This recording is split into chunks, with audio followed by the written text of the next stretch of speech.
Selamat pagi, salam sehat buat anak-anak ibu. Bagaimana kabar kalian hari ini?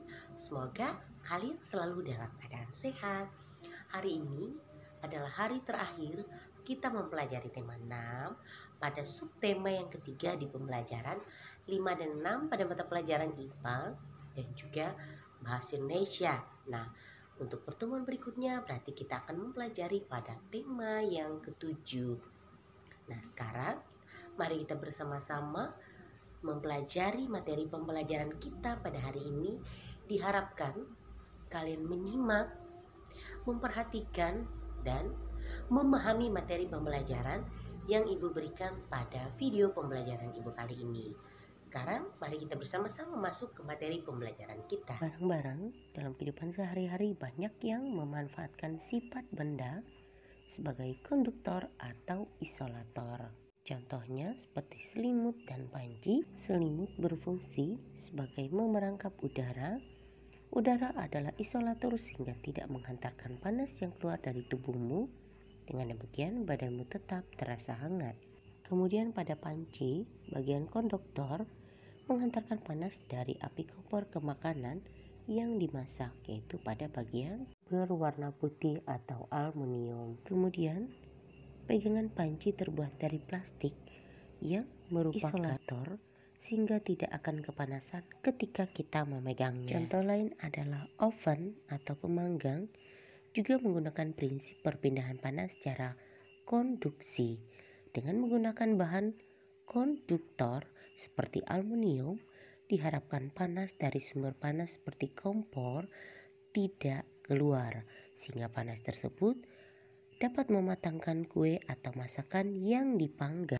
Berikutnya, mesin mobil dan motor terbuat dari bahan yang dapat menghantarkan panas. Mesin pun memerlukan panas untuk memperoleh kinerja mesin yang ideal. Contoh selanjutnya ialah setrika. Bagian bawah sebagai konduktor menghantarkan panas dari listrik ke pakaian yang disetrika. Kemudian bagian pegangan setrika merupakan isolator di mana terbuat dari plastik sehingga tidak akan kepanasan ketika kita memegangnya. Adik, ayah, dan ibu sedang asik menonton berita kecelakaan lalu lintas di televisi. Kecelakaan lalu lintas paling banyak disebabkan oleh para pengendara kendaraan yang tidak tertib lalu lintas, yang mengakibatkan terjadinya kecelakaan yang memakan korban manusia dan kendaraan yang akan rusak.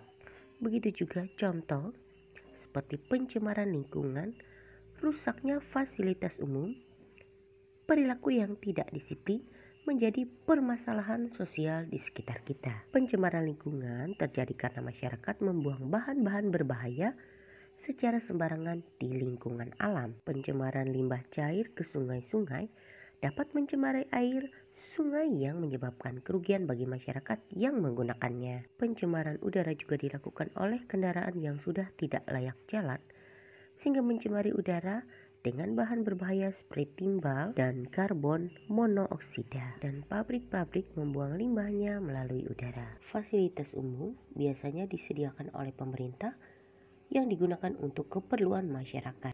Namun seringkali masyarakat kurang memelihara fasilitas umum tersebut sehingga tidak terawat dan rusak.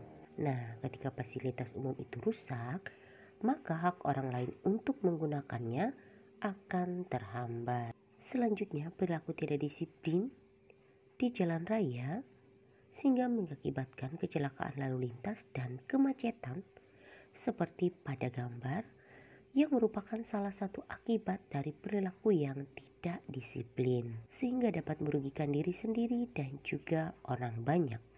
Contoh dari perilaku tidak disiplin antara lain, yang pertama menjalankan kendaraan dengan melawan arus, yang kedua mengendarai sepeda motor di tempat yang tidak semestinya, memarkir kendaraan di sembarangan tempat, berhenti untuk menurunkan dan menaikkan penumpang di sembarangan tempat, dan yang terakhir menyeberang jalan secara sembarangan tanpa melihat rambu-rambu lalu lintas atau tidak menggunakan jembatan penyeberangan. Setelah menyimak dan membaca teks bacaan, masalah sosial di sekitar kita, diharapkan anak-anak ibu bisa menuliskan hal-hal yang kamu pahami dari setiap paragraf pada bacaan dalam sebuah kalimat, sehingga kalimat-kalimat tersebut akan mewakili isi dari bacaan setiap paragraf yang kamu baca. Ibu cukupkan materi pembelajaran kita pada hari ini, baik pada mata pelajaran IPA dan juga pada mata pelajaran Bahasa Indonesia. Sampai bertemu pada materi pembelajaran berikutnya.